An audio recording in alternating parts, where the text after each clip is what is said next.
everyone, I hope you are doing well. Myself Kuhu Sarkar, and today in this video I'm going to discuss the poem Go and Catch a Falling Star by John Donne. So this is the third poem of the syllabus of Bardwan University Major English, and as you know that I had already finished 4 videos, 2 on Astrophil and Stella and 2 on Shakespeare sonnet number 29, as I thought to make videos on two version, in English or in and in Bengali, and this is the English version. After that, I will make a video totally in Bengali. So this is a famous poem by John Donne. John Donne is a famous metaphysical poet. So here is the picture of John Donne, and let's know more about him. He was born in 1572 and died in 1631. Here I forgot to mention the date.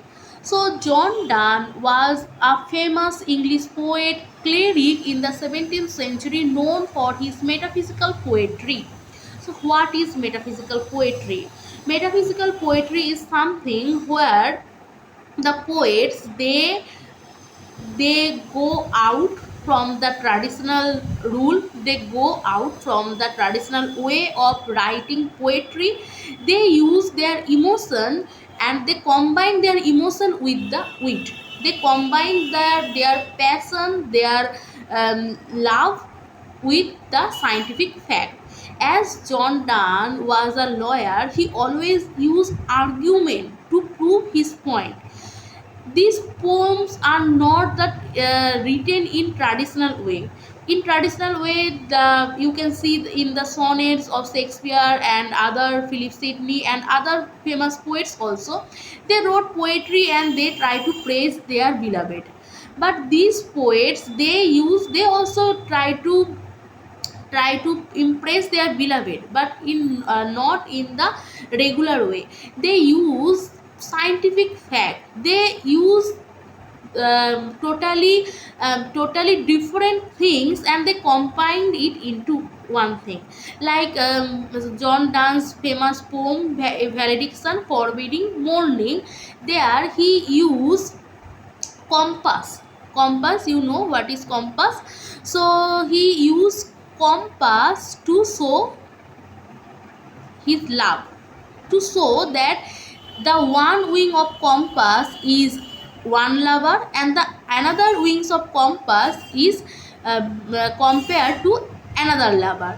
So he said this poem is all about that there are two lovers. The male lover is going to earn money to for sale for some business, and he is speaking with his beloved. He says that don't weep or don't cry like the regular lover. Our soul is so much connected with each other and we love truly each other. Our love is not rely on the physical desire.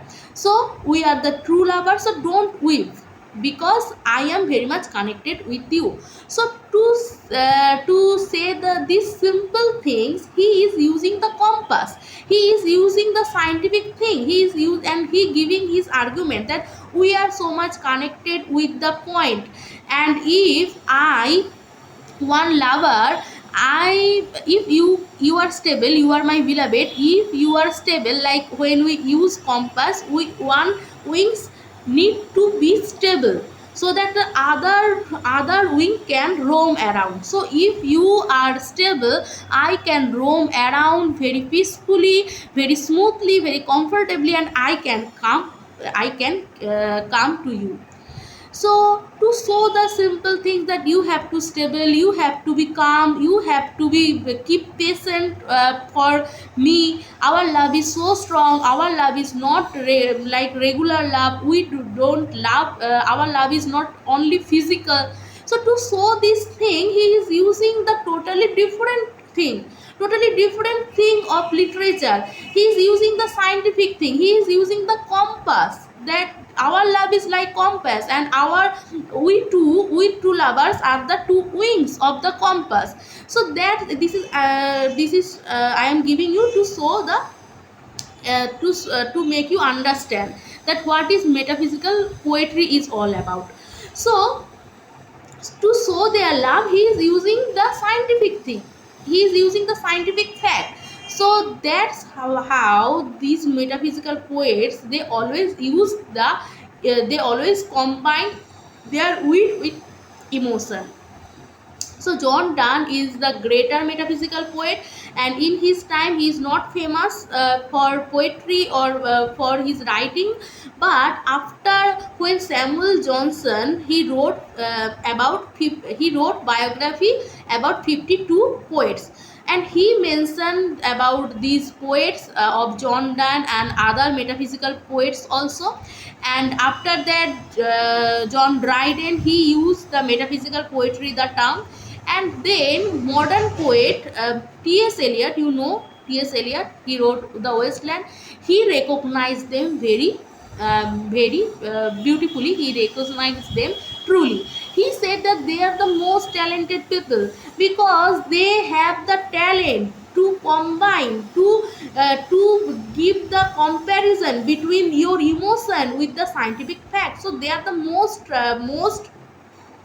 a talented person. And he said that they are using the two unconnected things, and they have their talent. So after that, after T.S. Eliot recognized these poets as metaphysical poets, and he recognized that they are the most talented person, they have the capability, then these their poets are reread by the scholars. So he is one of my favorite poet, John Donne. I very much like his poetry. And there are other metaphysical poets like Marvel, then George Herbert, they also wrote poetry. So John Donne, if you categorize his poetry, you can categorize his poetry into three. First, he wrote about love, and their love poetry, the metaphysical poets love poetry, they are little sensual, they talked about physical desire. So they are also, he is saying to his beloved to forget all the societal things and do be physical with me. Another metaphysical poet like Marvel, he also wrote poetry to his coy mistress, which is also talking about this thing. So they also they also broke the societal norms in love poetry also. Then after his when his wife died, he became a priest, and he then wrote religious poetry. In religious poetry also, you can see that they are different from the other sermons. So he's I really like his poetry. So let's know more about him. That he was a famous English poet, cleric, and in the 17th century known for his metaphysical poetry.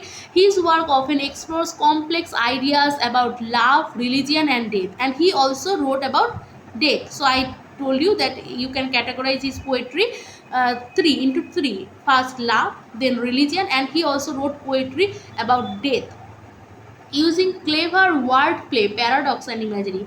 As I told you that they wrote and they use beautiful wordplay. Metaphysical poetry is all about using the conceit, using the metaphor, using the paradoxes.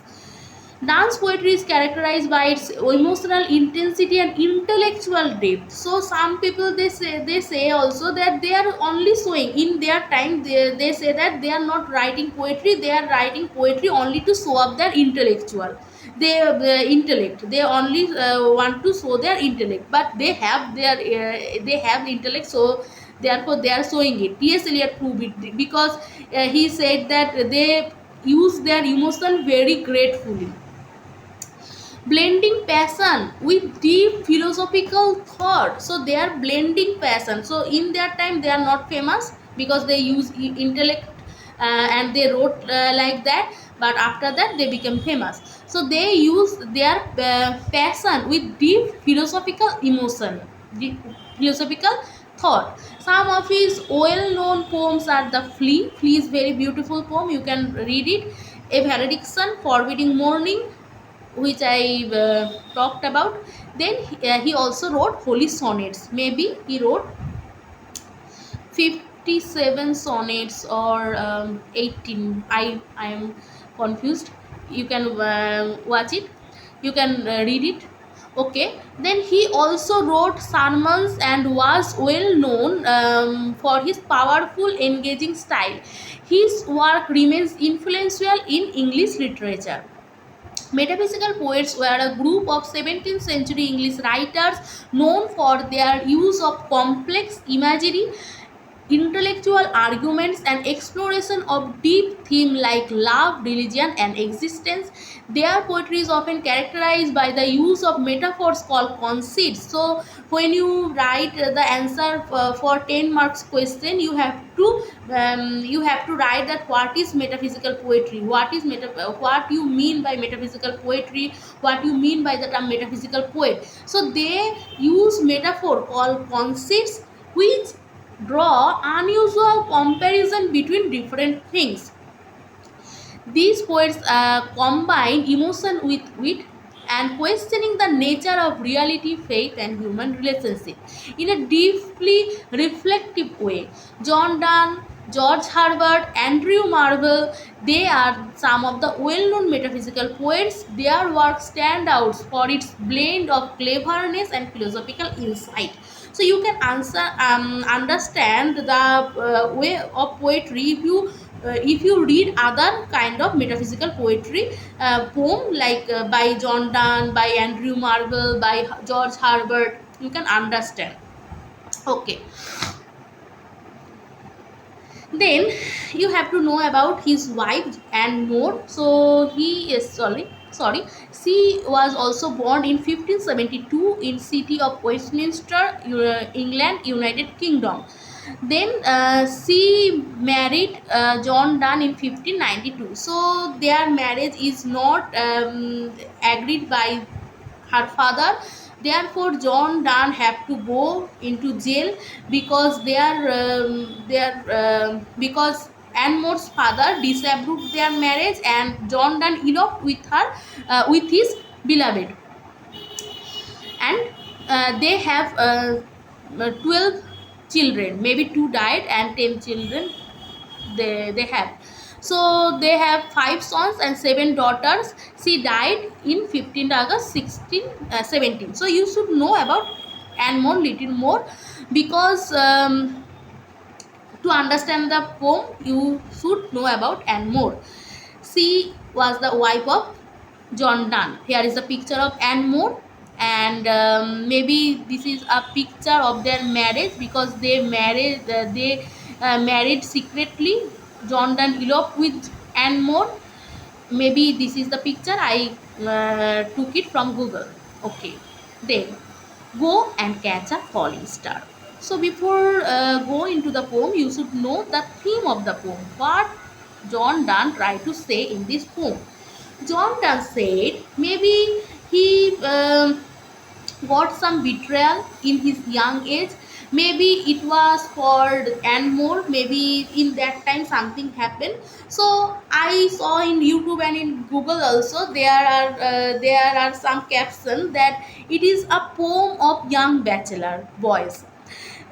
Bachelor mean boys. Okay, so it is a poem for young bachelor, because young bachelor always say that if your girlfriend is beautiful, so much pretty, he is not loyal to you, he is not be true to you. So in this poem also John Donne said that I cannot believe that a woman who is fair can be true, a woman who is pretty, who is beautiful, can be loyal, can be truthful to you, can have the ethics. Because as per him, as per John Donne, he said that every woman, every pretty woman, every fair woman must be adulterous, must be unloyal.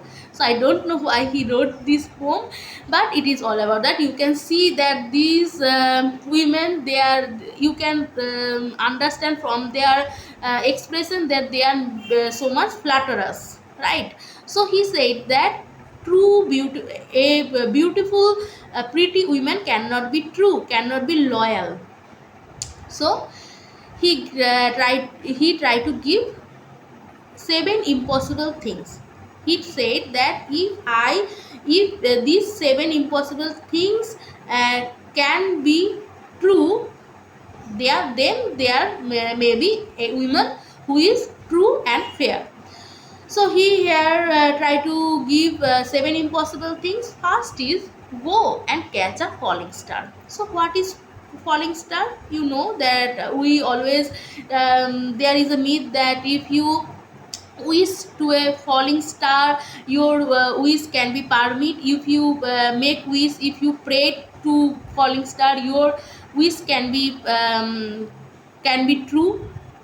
So go and catch a falling star. So if a star which is falling star mean a some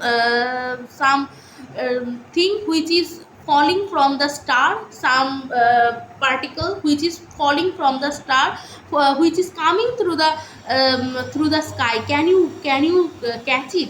Can you touch it? So he said go and catch a falling star. So this is the first impossible thing. You cannot catch a falling star which is coming through the sky. And in Kuch Kuch Hota Hai, you can see in the film that Shahrukh Khan, Kajal, they are making wishes. They are praying to falling star. So we always make our wish. We pray to the falling star. And here falling star mean also falling, something which is falling, mean a woman's virtue is falling. She become adulterous, she becomes untruthful, she become unloyal. So if a women's virtue is falling, if a women's ethics is falling, you cannot catch, you cannot keep the women to you, right, with you cannot keep the women with you. So there are two meanings, that you cannot catch a falling star and you cannot keep a woman whose virtues is falling, which virtues is now nowhere. Go and catch a falling star. This is the first impossible thing. Then the second thing, get with child a mandrake root. Get with child a mandrake root mean get a baby with the mandrake root. So what is mandrake root? I took the picture so that you can understand. You can see that mandrake root is a root of a plant, and this root is look like human body. And in biblical story, it is said that it look like a female body. So this is a humanoid root. And there are also mythical story and folklore that it is said that these roots are look like women body, and when you are sleeping at night, they go out, they come out from the land and they roam around you, and they have the magical power. If you can use their magical power, if you give it to someone to eat, you can hypnotize him or her. So they have the magical power. This is also a myth, and this is also related with the witchcraft. So he said that go and get a baby with the mandrake root. So it is impossible thing, right? This is only a root. You can google it, and you can watch so many mandrake roots, and this is really look like human. So he said that go and get a baby with this mandrake root. So this is impossible thing, this is something which witchcrafting. And he said that if you are going to with the adulterous women, you are doing something unnatural, you are doing something illegal, right? So you are having a baby with the mandrake root, and so this is totally an unnatural thing. So if you are so much confident to go with these adulterous fair women, so you should have baby with this witchcrafting thing. You can have baby with this adulterous women. So he said that, and this is also impossible, you cannot have baby with this mandrake root.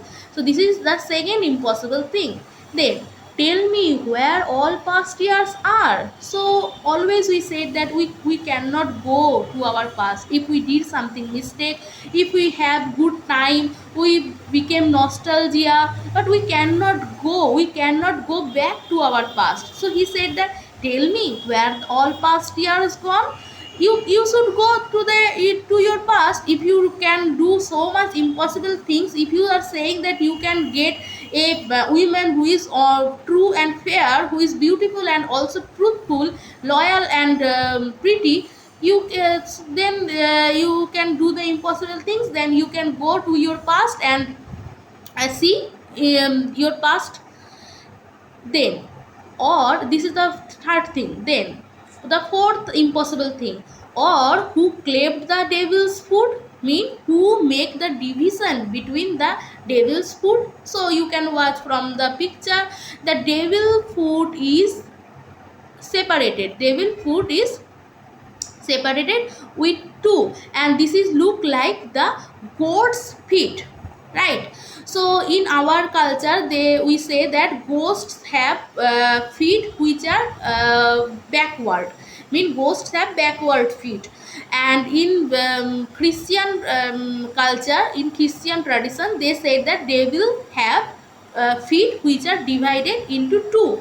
In biblical story also, they say that they will have feet which is which have the division of two. And this is also look like goat's feet. And goat is symbolized, goat is giving reference of lust, of desire, of physical desire, physical lust. Okay, so he is saying that who claimed the devil's food. You know that who make division between the food, who makes division between these devil's food. This is the fourth impossible thing. Teach me to hear mermaid singing. So teach me what the mermaid is sing. What the mermaid singing. Can you make me understand? So what is mermaid? You know that in many picture, in many stories, in many biblical stories also, it is also said that you know that what is mermaid. Mermaid is the they are in the family of siren. Sirens are who sing songs so that they can attract the sailors. And mermaids are also the some creature who have tail of fish and who have body of female. And you can see that they have the attractive body. They try to seduce the sailors who are going for long journey, and they sing song to seduce, to lure the sailors ear. And when they are seduced by these mermaids, they killed them. So this is the myth, this is the folklore. So here, and you can see that it is also reflecting the lust, it is also reflecting the sexual desire, the physical desire. And this here also something unnatural in the body of mermaid. You can see something unnatural. The upper body is a female body, and the lower body is a fish body. So there you can see also a division of two, something unnatural. So he said that can you make me understand that what the mermaid singing, what the mermaid songs mean. This is the another impossible thing. Or to keep up envy stinging. So we always say that we are not envy, but there are no person who can say that I am not jealous of anyone. So everybody have the feeling of envy, everybody have the feeling of jealousness, right? So can you keep yourself up to envy stinging? Can you keep yourself up to the human feature, to the human tendency of to envy each other? This is also an impossible thing. And find, sorry, and find what wind serves to advance an honest man.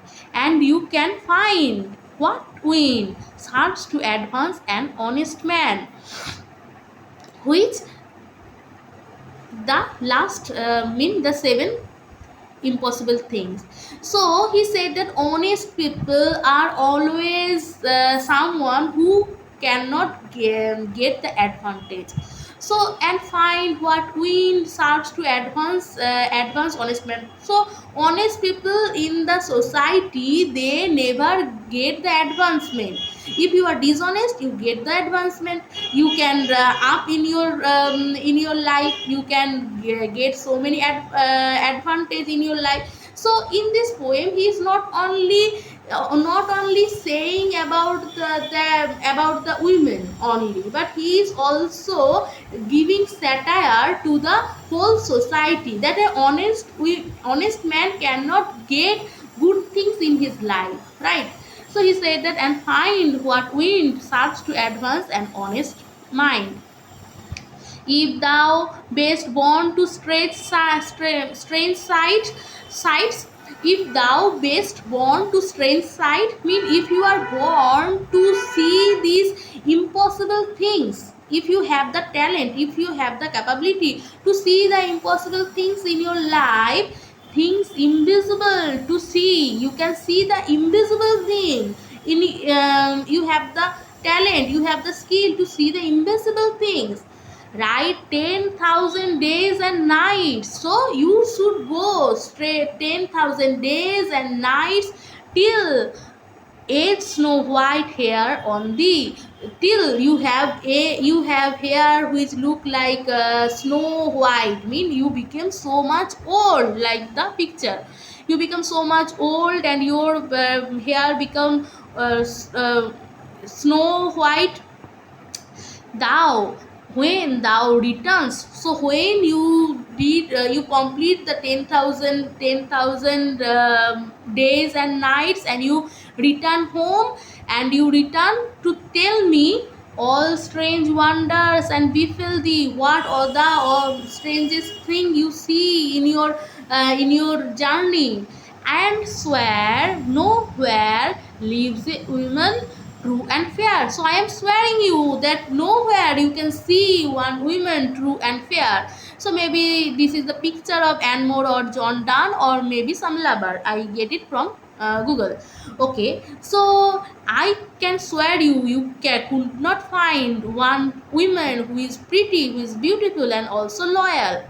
If thou findest one, so I think that I agree with you that if thou finds one, let me know, such a pilgrimage were sweet. So let me know, because it will be a pilgrimage to me, it will be a temple for me, and it will be a pilgrimage, it will so sweet like a pilgrimage to me. Yet do not, I would not go. But if you tell me that I found a woman who is fair and true, and this will be a pilgrimage to me, this will be a temple to me, this will be so sweet for me, but I tell you that I will not go, I would not go, though at next door we might meet. So if she is living in my next door, if she is my neighbor, I will not go to see her, though she were true when you meet her. So maybe she was true when you meet her, when you met her, sorry, in past tense, when you met her, maybe she was true and fair.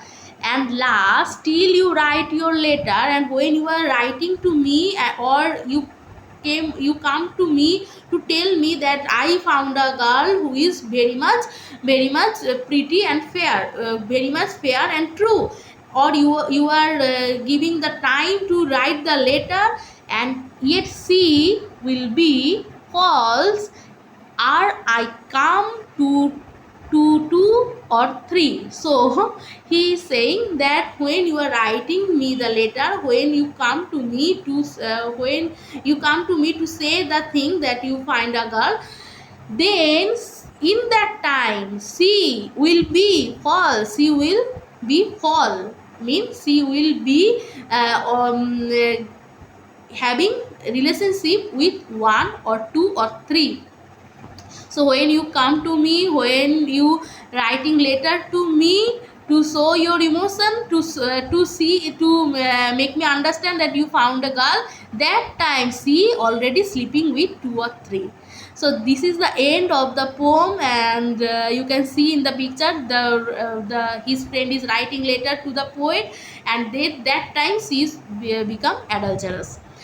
John Donne's Go and a Falling Star, first published in 1633, is a fantastical take, traditional, and it is a misogynistic poem. Right? Misogynistic means the hatred towards women. So in this poem, you can see that he is giving insulting sentence. He is saying something bad about women, and he is expressing his hatred. Maybe something happened with his life, maybe something happened in his personal life. So he is it is a misogynistic poem, and it is also cynical. Cynical means something which is brutal, which is cruel, and he is using this cynicism. Okay, cynicism, here I forgot to mention this, clinical poem. Okay, note down this, because in your answer you have to write this. So it is a clinical poem, and theme women supposedly inevitable infidelity. Okay, so song Go and Catch a Falling Star, and it is taken from the title Songs and Sonnets. Okay, I also forgot to mention it. Songs and Sonnets, the title of the collected poems are Songs and Sonnets. It is taken from this series by John Donne. Is a three stanza poem, is separated into sets of 9 lines. So there are 3 stanza, you can see there are 3 stanza, and there are in each stanza there are 9 lines, and the rhyming scheme is A B A B C D C A B A B C C D D. So I am showing the first para. Okay, to make you understand. Okay, so you can see that Go and Catch a Falling Star. Star A, mandrake root B. Okay, then star with R and A B, star with R, root with foot. Okay, then singing with stinging. Okay, A B A B A B A B,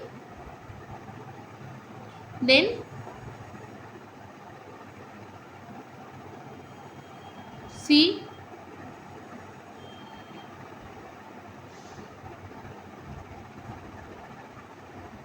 okay, let me see once again. It is A B A B A B A B C C D D D. Okay, so A B A B A B A B, then singing and stinging means C C. Okay, C C,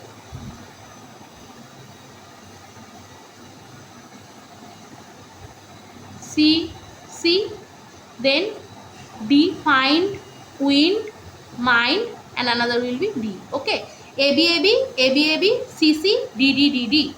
So these are the rhyme scheme. Then hyperbole. So you can see that when the poet said that you can go for 10,000 nights and days, this is the using of hyperbole. So there are many use of hyperbole. So hyperbole is full of exaggeration. Go and catching a falling star, you cannot catch a falling star. Get with a child of mandrake root. So the whole poem is the full of hyperbole, which are impossible tasks. Then 10,000 nights and days, this is also an example of hyperbole. Then These are the hyperbole. Then metaphor, Donne compares impossible task to find a true and fair woman, implying that a woman is rare as a falling star. As I told you in the first very beginning of the video, that women is comparing with the falling star. Imagery, there are vivid description like Ray ride 10,000 days and nights. This is the vivid imagery. Then alliteration, go and catch a falling star, tell me where. These give you the musical quality. Then there is full of irony, and there are also other example of enjambment and other figure of speech. Okay, so this is the end of the poem, of the video, that go and catch a falling star. So I am, so if you like the poem, please like and give your comment, and I will also make a video in Bengali version. Thank you for giving your time. I hope you will like it.